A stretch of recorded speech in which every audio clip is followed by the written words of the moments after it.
Hey everybody, this is Perch, and I feel like I need to go into super hype mode if we're going to do one of these videos. I'm noticing all these other videos talking about the MCU and the plans and the stuff coming out of San Diego Comic-Con, and everybody has this same kind of voice of, oh my goodness, Kevin Feige dropped a really huge one on us. We've got amazing news coming out, and it's not just one movie, it's not just two, it's 11 movies that are coming out, and you are going to be very excited. Well, I probably couldn't keep that up, but they did drop a lot of news at San Diego Comic-Con MCU Kevin Feige-led panel yesterday, and it basically takes us out to 2025. Now, one interesting thing here, I said it takes us out to 2025. How many movies and shows take us out to 2025? Well, as it turns out, 5,000 of them. No, that's not quite that many, but quite a lot.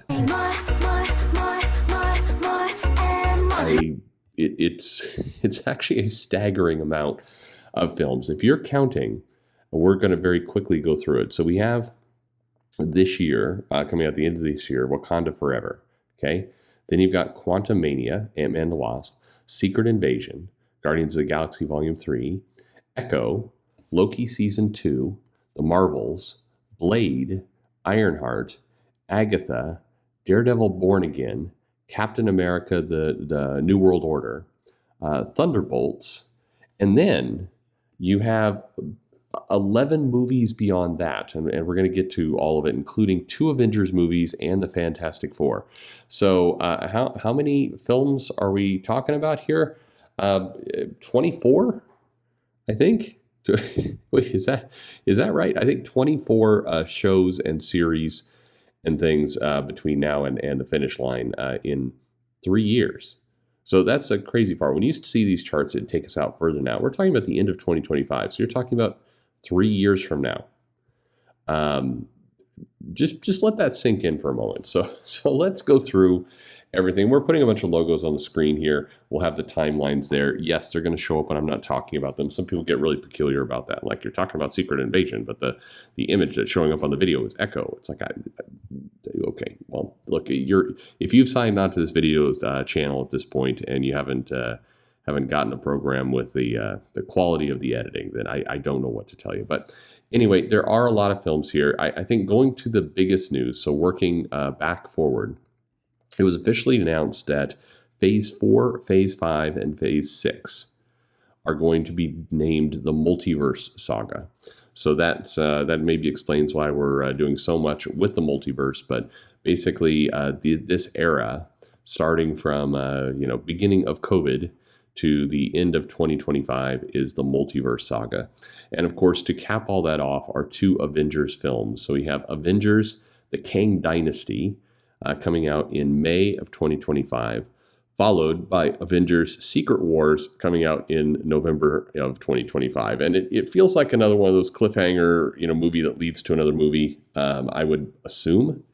Now, of course, those 2 events, if you're a comic reader, have nothing to do with each other. The Kang Dynasty was something that Kurt Busiek did. During his run in the Avengers, Kang basically came and conquered the Earth. The Avengers rallied and were able to stop him, and the other titles that Marvel was putting out at the time pretty much ignored it completely. But it was a good story, and Kurt will get 0 cash from this, but good good little story.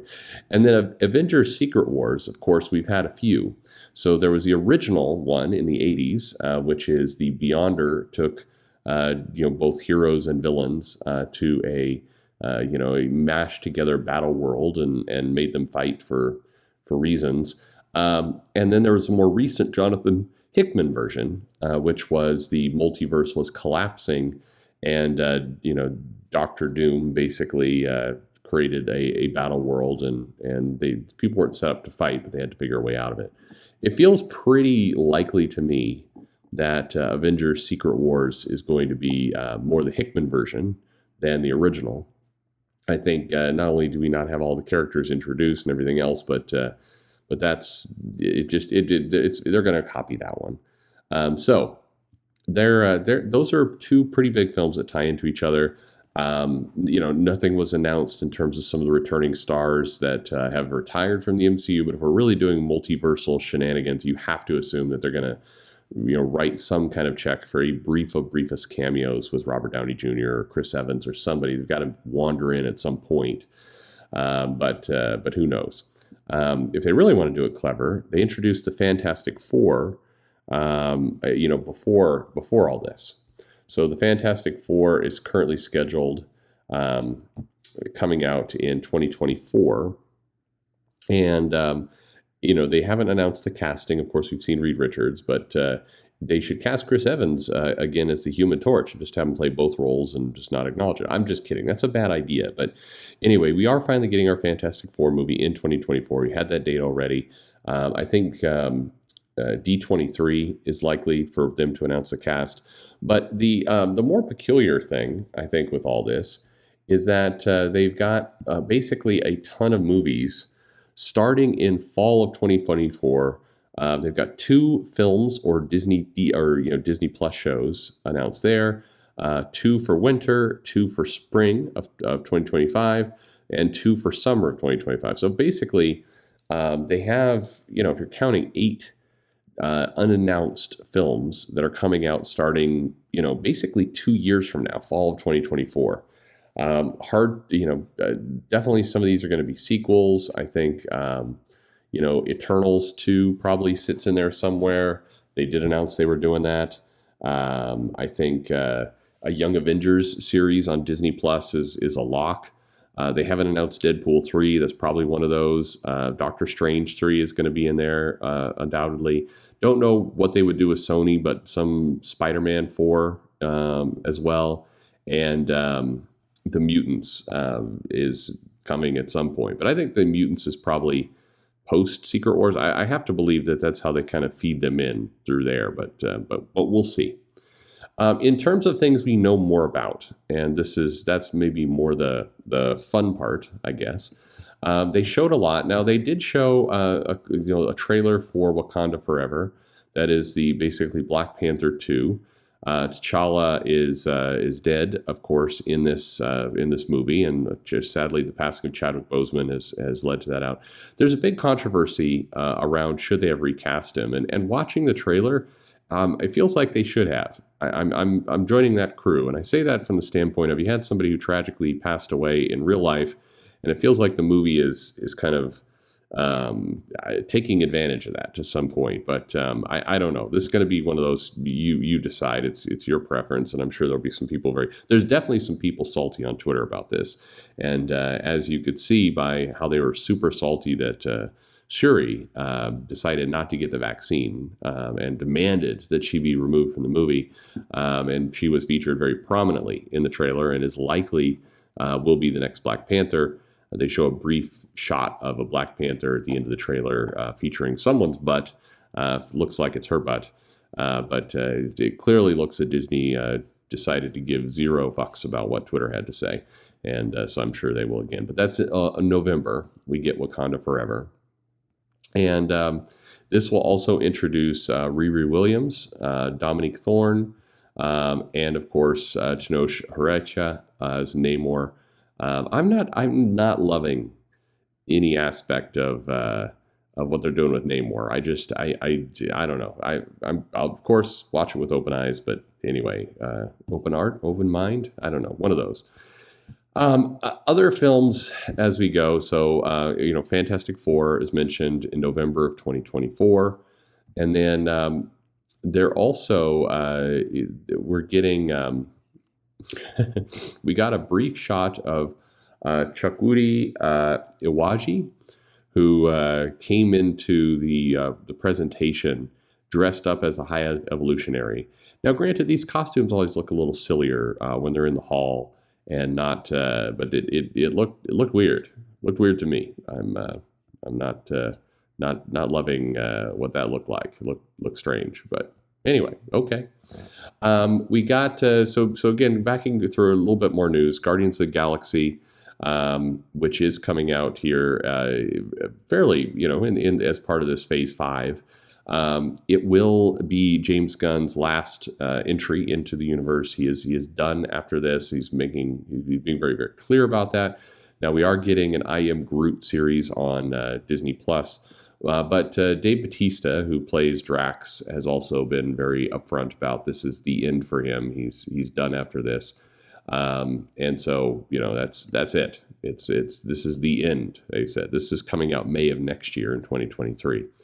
Loki season 2, obviously Secret Invasion, which is coming out in the spring of next year.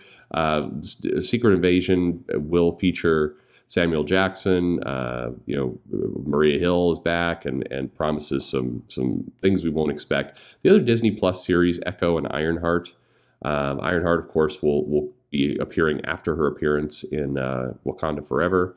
And then the kind of the big surprise, I would say, and by the way, I missed one. You got, of course, She-Hulk, which is coming out imminently on Disney Plus, and apparently they're sticking with that CGI. So, okay, that's what we're getting. Daredevil Born Again is a new Daredevil series, still featuring Charlie Cox, and it is they're going to slowly, it looks like, acknowledge the Netflix series into the MCU, and from what it sounded like in the hall, we could expect that Luke Cage and Jessica Jones will also make their way in, and everyone will forget about Iron Fist. That's just the agreement that's been done. I have zero belief that they're going to actually do Born Again for Daredevil like the comic, but hey, why not? That's what you got. Blade coming to theaters November of 2023. And that's potentially pretty exciting. Big fan of the actor there. Want to see what that looks like. I know that there's some debate about what that's going to be rated. And then the Thunderbolts. The Thunderbolts coming in July of 2024. It's got that summer movie slot. It feels like they're gonna build that one pretty big. And this is undoubtedly the Contessa's slow group that she's been bringing together, that we get to look forward to. So, no Songbird, though, which is a bunch of bullshit, but certainly a number of other things. So anxious to see what that looks like. Anyway, I think the thing to take away from all this is it's just so much. I mean, we've been hearing for the last couple of years that they've overdone it and they've oversaturated the comic movie kind of area. But if you look at everything that's coming, once a quarter, we've got a movie. Marvel alone, you've got once a quarter at least, you've got a Disney Plus series, and often at a higher pace than that. There was people were very, very convinced and telling you that Disney has backed away from team-up movies. We won't be seeing anymore. I forget, there's some woman name and then some YouTuber that calls themselves an authority, and they're like, Marvel will not be doing any more Avengers movies. Well, they're doing 2 more, and 2 more 3 years from now. So, I mean, it's a very aggressive filming schedule. It's they got to watch out for that monkeypox if that starts to slow things down.